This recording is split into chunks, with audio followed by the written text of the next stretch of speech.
বেলডাঙ্গা থানার পুলিশের বড়সড় সাফল্য। এবারে আগ্নেয়াস্ত্র সহ এক ব্যক্তিকে গ্রেপ্তার করতে সক্ষম হলো বেলডাঙ্গা থানার পুলিশ। বাড়ি থেকে ওই ব্যক্তিকে গ্রেপ্তার করা হয়েছে।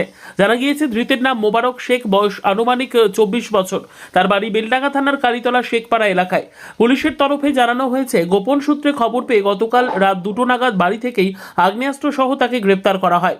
এই বিষয়ে আজ বেলডাঙ্গার এসডিপিও উত্তম গড়াই জানিয়েছেন, আগেও আগ্নেয়াস্ত্র কারবারির সঙ্গে যুক্ত ছিল।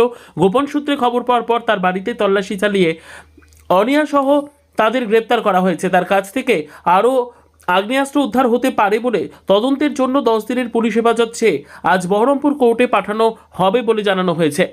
গত রাতে আমাদের বেলডাঙ্গা থানার সাব ইন্সপেক্টর বাপি দত্ত ওর কাছে একটা ইনফরমেশনের উপর বেস করে যেটা বেলডাঙ্গা কালীতলা থেকে একজনকে অ্যারেস্ট করা হয়। তার কাছ থেকে দুটি 1 শাটার এবং 4 রাউন্ড অ্যামুনিশন পাওয়া গেছে।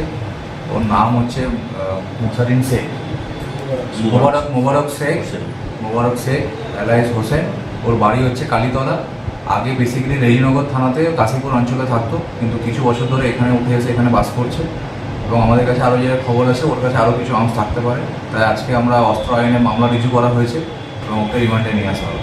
কতদিনের 10 দিনের পিসি প্লেয়ার দেওয়া হবে, এবার লার্নেড কোর্ট যেটা অ্যালাউ করবে। এই যে একের পর এক অস্ত্র উদ্ধার করছেন, এটা কি বলবেন?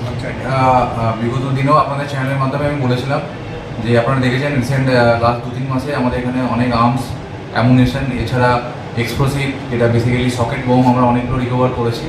আগেও আমি বলেছি যে যাদের কাছে আর্মস আছে তাদেরকে আমরা অ্যারেস্ট করবোই, যেখান থেকেও আমরা খুঁজে বার করবো। একটাই কথা বলবো, আর্মস বা সকেট বা বোম এসবের দিন চলে গেছে। কি কারণে এই আর্মস রেখেছিল, কি বলবেন উনি? এই বেসিক্যালি আগে যেটা আমরা বলবো যে আগেও আর্মসের নিয়ে ব্যবসা করতো এবং বিগত রেজিনগর থানাতে এর নামে মেবি কেস আছে। ওকে রিমান্ডে নিয়ে এসে আমরা ভেরিফাই করবো, যদি কোনো পুরোনো কেস থাকে সেই কেসে ওকে ট্যাগ করা হবে। এত অস্ত্র আসছে কোথা থেকে?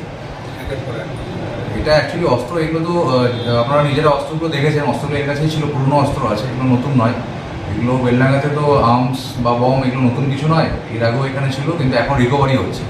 এটাই হচ্ছে পুলিশিং, প্রপার পুলিশিং হচ্ছে। পুলিশিংয়ের মাধ্যমে যাদের কাছে আর্মস আছে তাদেরকে অ্যারেস্ট করা হচ্ছে এবং আর্মসগুলো রিকভারি করা হচ্ছে। এর আগে যাদের সাথে উদ্ধার হয়েছিল তার সাথে কোনো লিঙ্ক আছে? ওটা রিমান্ডে নিয়ে এসে আমরা দেখবো, ওর সাথে যারা অ্যাসোসিয়েট আছে তাদেরকেও অ্যারেস্ট করা হবে। এদিকে 26-এ যে ভোট আছে তার আগে কি এরকম একটা কোনো হচ্ছে মনে হচ্ছে? না, ভোটের ব্যাপার না, এটা আমাদের বেসিক যে পুলিশিং যেটা হয়। আপনারা জানেন আমাদের মুর্শিদাবাদ ডিস্ট্রিক্ট পুলিশ আমাদের এসপি সাহেব জয়েন করার পরে বিভিন্ন, শুধু আমাদের বেলডাঙ্গা থানা নয়, জেলার যে 23টা থানা আছে 23টা থানা জুড়ে প্রচুর আর্মস অ্যামুনিশন রিকভারি হয়েছে।